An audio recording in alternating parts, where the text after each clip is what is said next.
Fry, Eagles, fry. Add salt, pepper and lemon juice. Just a little tablespoon of the vinaigrette. So as the pigeons start to cool down, it absorbs that really nice sherry vinegar. 83. Fact machine.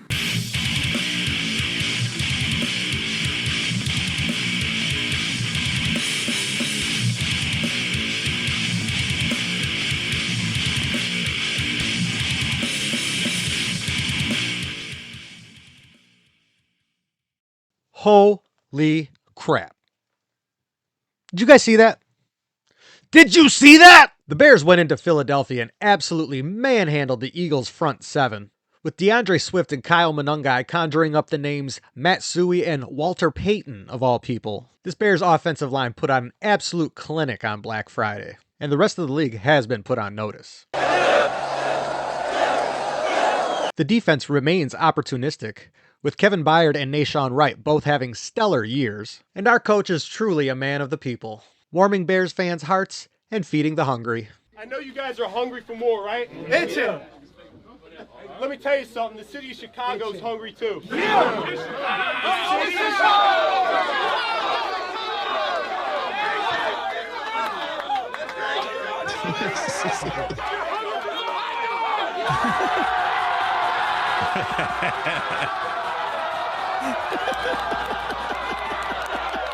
Yes, the Bears have announced their early arrival.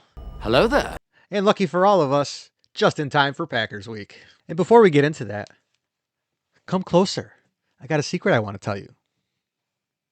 A little closer. A little closer. A little closer. A little closer. The Packers. Yes, our Bears will be traveling to Lambeau Field this week, where they secured their final victory in 2024, which actually happened in January of 2025. And Packer fans online are talking that ish. Now, I'm not going to say I'm innocent, as I have been needling Packer fans all season long, but that's only because I have to keep mentioning you every time I bring you up in the top 10, which we will be getting to momentarily. But I do think that Packer fans need to be reminded that for the mess that the Bears were in 2024, the Bears did play them close both times, with the Packers needing a blocked kick in the first game while the Bears were in the midst of a 10-game losing streak, and Caleb driving his team in Week 18 for the game-winning kick with the clock expiring, which would bring that 10-game losing streak to an end. Win, lose, or draw, when the Bears show up at Lambeau Field on Sunday, Packer fans will find out that these are no longer the Mark Trestman, John Fox, Matt Nagy, or Matt Eberflus Chicago Bears that they are accustomed to seeing. This team is playing with a toughness and a grit that I have not seen since the Lovie Smith era, and we continue to see improvement on both sides of the ball week in and week out. Now, if there's one thing that I have opined all season, it's that I do not trust Jordan Love. He has been streaky his entire career,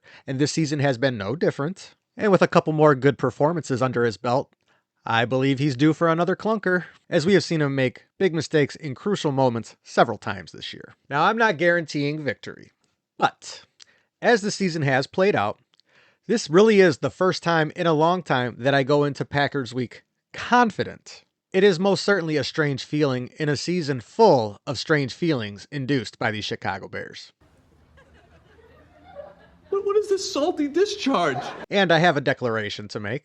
If Caleb and the Bears manage to pull this one out on Sunday, then in solidarity with my quarterback, I will paint my nails blue and orange for the next 2 weeks. Should that happen, I will have another declaration at that time. Of course, I will most certainly be live streaming this game, as it is the biggest matchup of the season to date. I certainly hope that you will join me to at least give me a bear down or a no pack no. And to you Packer fans, should things not go our way, I imagine I'll be seeing you in the chat as well. But with all that fun out of the way, let's get to the top 10 list. Off the list this week, first we have the Detroit Lions. Looking more like an up and down team in recent weeks, this team is starting to be in danger of missing the playoffs entirely, which no one would have guessed at the beginning of the season. And the other team out of the top 10 is the Philadelphia Eagles, losing to a division rival, and then following that up by losing to what everyone thought was an inferior opponent in the Chicago Bears. The Eagles have a little bit of soul searching to do if they want to avoid ending up in that funk that ended their 2023 campaign. At number 10, we have the Indianapolis Colts. They took a significant hit in their rankings and are in danger of dropping off completely, as Daniel Jones is now playing with a fractured fibula, and Jonathan Taylor looking like he may be dropping off. I'm starting to wonder, did the Colts peak too early?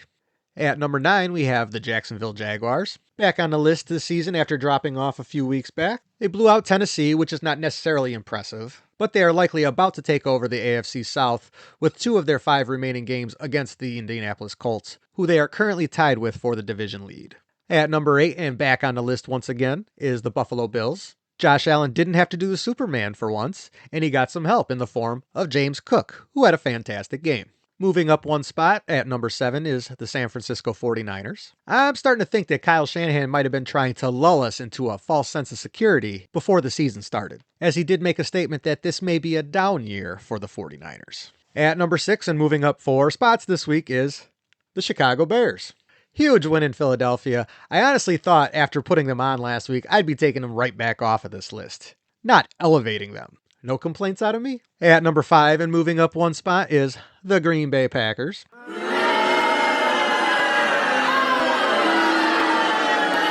I will give you your due respect and not put my Bears above you. For now. At number 4 and also moving up one spot is the Seattle Seahawks. Sam Darnold got his revenge against the Minnesota Vikings, but he didn't have to do all that much. At number 3 and dropping 2 spots this week is the Los Angeles Rams. After spending several weeks at the top of these rankings, they had to travel cross-country on a holiday weekend and had a slight stumble with Matt Stafford turning the ball over 3 times himself. We'll call this one a glitch in the matrix, as I believe the Rams will return to form. At number 2 and moving up one spot is the Denver Broncos.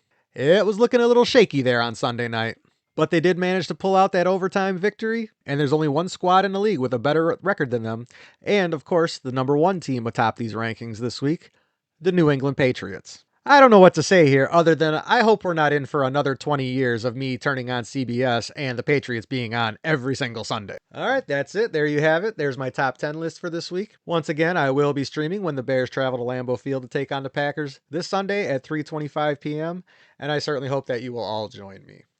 And until we meet again next time, bear down.